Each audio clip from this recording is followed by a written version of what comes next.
Good evening, everyone. This is Matador from freetradingvideos.com. It is Thursday, January 24th, 2008, and we are in an interesting market environment, to say the least. Hopefully you're all persisting and doing well in this environment, but not at all easy to trade into unless you're well versed in going short as well as long. So I wanted to talk to you a little bit about what I see in the broad markets as of today.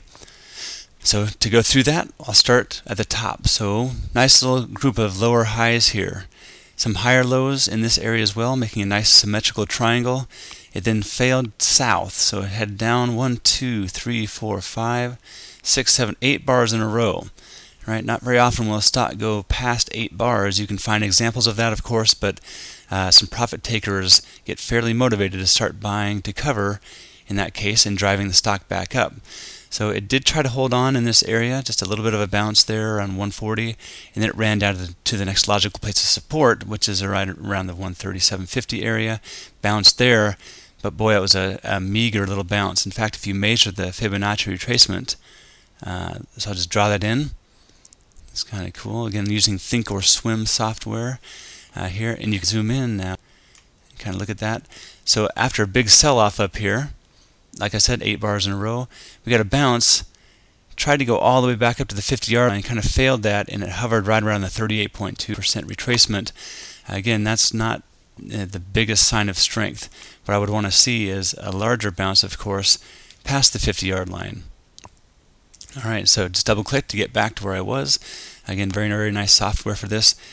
Then after that little bounce, it sold off again. That's what we've been going through lately. So another 1, 2, 3, 4, 5, 6 bars down. Nice gap down, bit of an exhaustion gap. In hindsight there, almost filled that entire gap that day, but you still had very, very nice increasing volume on that sell-off. Great quote from one of the most respected traders I know is, where there's smoke, there's fire. And be very careful with sell-offs of this magnitude. But now if I measure the Fibonacci retracements here, the most recent high up here, if I can, there it is, and down to the low. I can zoom in a little bit. We have bounced now after this big sell-off up past the 50-yard line today. Another nice little update today. Volume is decreasing, however, and I'll show you what's happening with the market internals in a moment. But we are past the 50-yard line. Every little bit I get above the 50-yard line here, the 50% retracement of that sell-off, gives me an X% better chance that I form a higher swing low trend reversal. So if it's going to start chewing its way out of this sell-off, then it's starting to show some of that sign of strength right here. But it's very, very preliminary, and I'd be a little bit nervous still about going long into the face of all the people who are hurt up here. So hurt to all the people who are long in the market, and they will be scrambling to get out of the stock market when it comes back to their area. These people who bought up in this area, who just sat through the worst trade of their life, will do anything to have the market come back so that they can sell out for less of a loss. Put yourself in their shoes, and you know what I'm talking about. Hopefully it's just a paper trade in their shoes, not in real life, of course. That's what protective stops are for. Sometimes easier said than done. Anyway, nice idea there with why it can bounce like that. So let me get rid of that. So I want to show you that today and yesterday and so forth, the bounce was nice in here in the broad markets. But let's take a look at the market internals, namely, let's look at the TRIN, the Traders Index. All right, so this will be useful on an intraday chart alone. So I go to, say, 2 days, 5-minute chart, for instance. Alright, so the TRIN measures the volume flowing into increasing stocks versus the volume flowing into decreasing stocks. So right around the sell-off, right, it was dramatic. A lot of volume flowing into decreasing issues.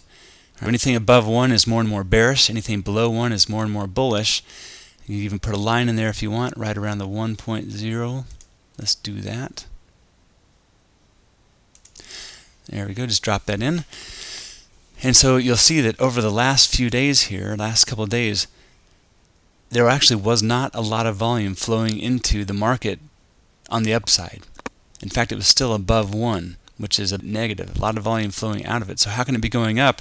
Well, the few people that are buying it, buying the market, are paying a lot more than they want to for it just to get into it or out of it, right? And but they're not doing it with a lot of volume. So that's a really good indicator that maybe this little bit of a rally here is built on sand. And I'm not saying it can't go screaming up the next few days, or that it might not sell off and then make a higher swing low. Again, anything can happen in the market, but what I'm trying to do is stack the odds in my favor. And I would be a little bit nervous myself about going long in the market right now after a nice 3-day bounce, and right into the 50-yard line, the fib retracements, and a bunch of overhead resistance in the form of trapped people, etc., etc. And again, sometimes it just keeps on going and never looks back. But again, just looking at one market internal like the TRIN can be a very, very powerful way to corroborate what you think is going to happen. I would love to see the TRIN well below 1, like around 0.8 or even lower, as long as it wasn't too low. So very good. Just wanted to show you that and show you a market internal and say happy trading. Be careful out there, of course. It's a good indicator of what the market can deliver on both the good and bad side. And hopefully everybody that I'm talking to right now is on the right side of the market. If you're not, just make sure you get to live to fight another day, and you're in good company. If you're getting beat up, almost everybody who's traded for very long in their life has had some anomaly of that happen. Just try to persist in this environment. It's a little bit corrosive, and if you can trade in here, you'll be able to trade anywhere. So good job, everybody, and look forward to talking to you next time.